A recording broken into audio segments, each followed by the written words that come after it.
Came all the way from America's hat to America's groin. I tried to print off everything I was going to say today, but my printer was out of ink, so instead I get to stand here with my phone looking like a rube. I hope you'll forgive me. But I don't know if you guys have noticed, but things aren't going so well out there in the world. I mean, there's a lot of bad things happening. Especially since the pandemic, I really don't know anyone who's not struggling, having a hard time. My friend said it best, I don't know anyone who's not depressed. And I think that's pretty true right now, unfortunately. With everything that's going on in the world, it's really difficult to keep yourself from feeling disaffected and defeated, especially when it comes to politics. And that is especially true for those of us who live in Oklahoma. So when thinking about what I wanted to talk about tonight, I thought I would talk about Oklahoma. The people of this state have a unique set of challenges to face, and it's an uphill battle to say the very least. But it's the one I know, and it's the one I feel compelled to lend my hand in and fight. Here's the thing. I am an Okie. In fact, I'm an actual Okie from Muskogee, the real thing. Okay? I've lived in this state my whole life. For better or worse, it's the only home I've ever known. Also, I love Oklahoma. I know that's a controversial thing to say sometimes, but I'm proud of where I'm from. And I will never apologize for where I come from or what my accent sounds like. This is where my family is from.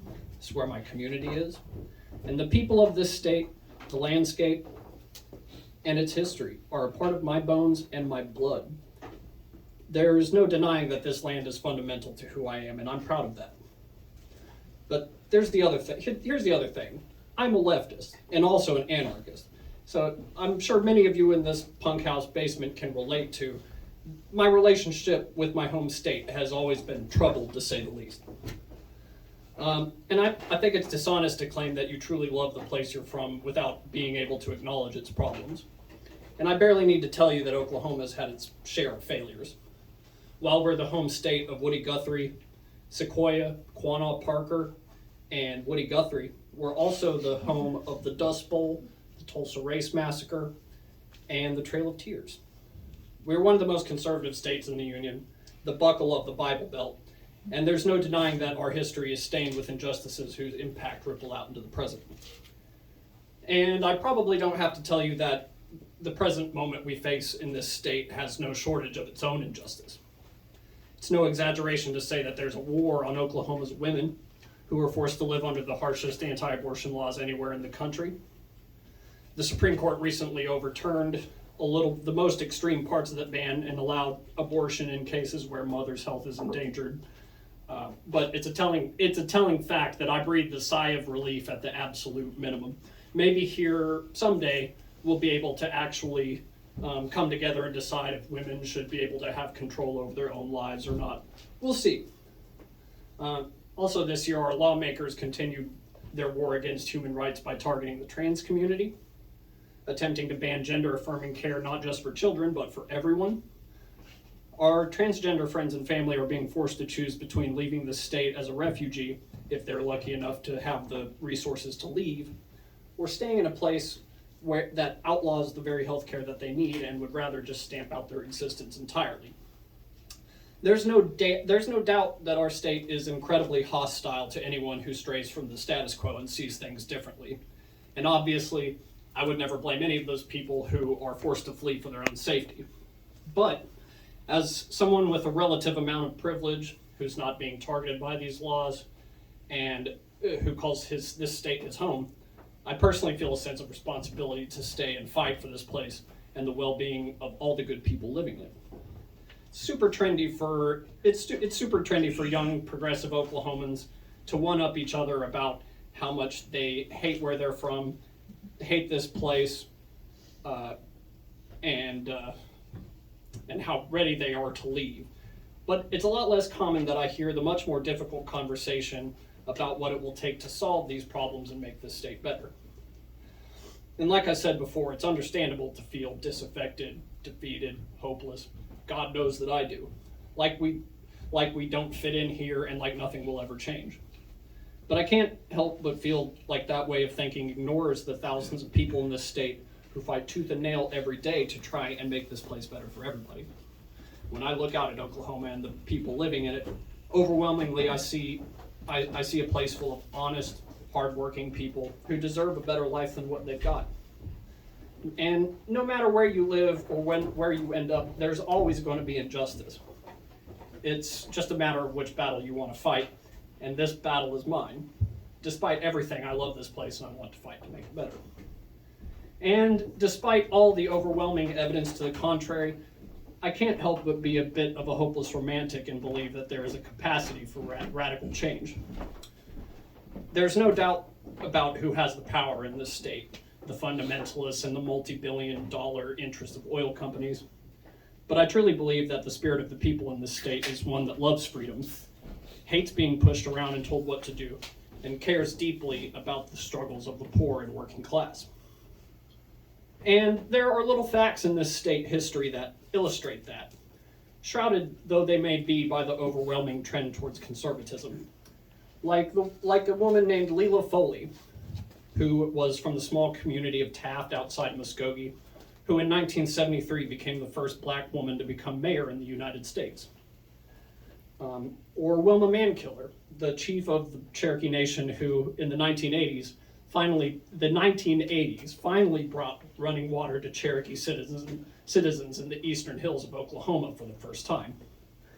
Or, for instance, you may be surprised, as I was, to learn that on August 3rd, 1917, 2 whole months before the October Revolution in Russia, where the Soviets seized control of the government, there was an open rebellion in Seminole County, Oklahoma, against the federal government by tenant farmers rallied around the red flag of socialism, an event which would be known as the Green Corn Rebellion, the only armed socialist uprising to ever take place in United States history.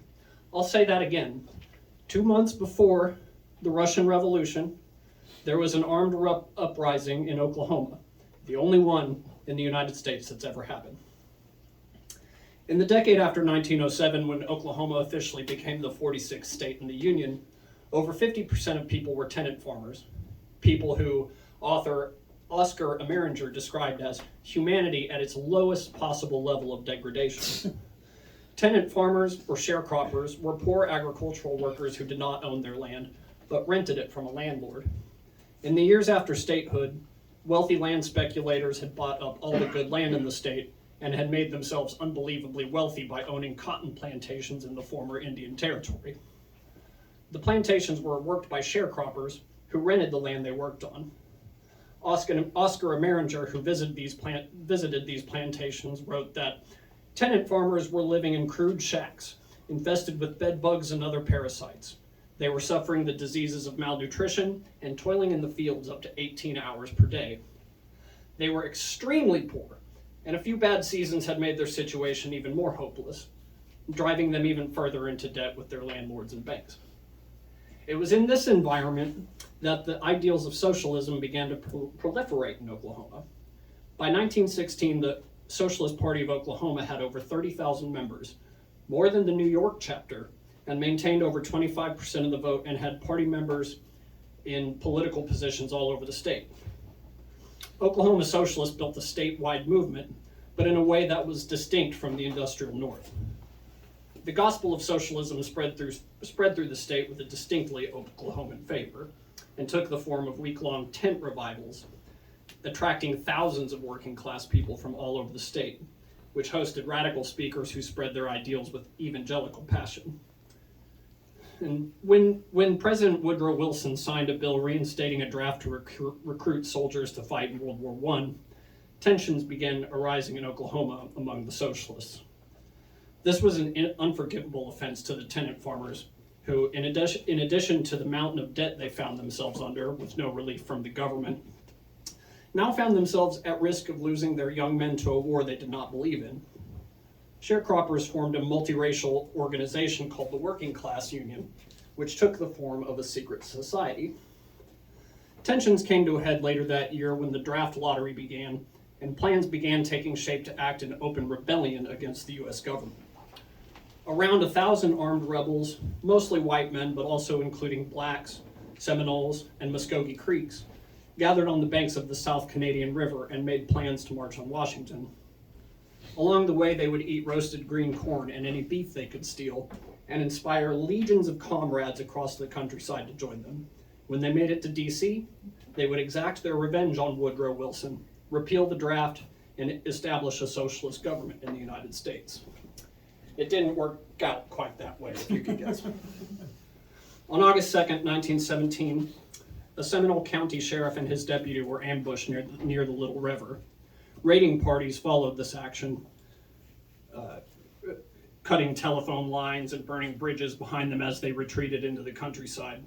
And the rebel group began readying themselves for the march on Washington. Unfortunately for the fate of the rebellion, their plans were betrayed by an informant, and within a few hours, a posse of townsmen was formed.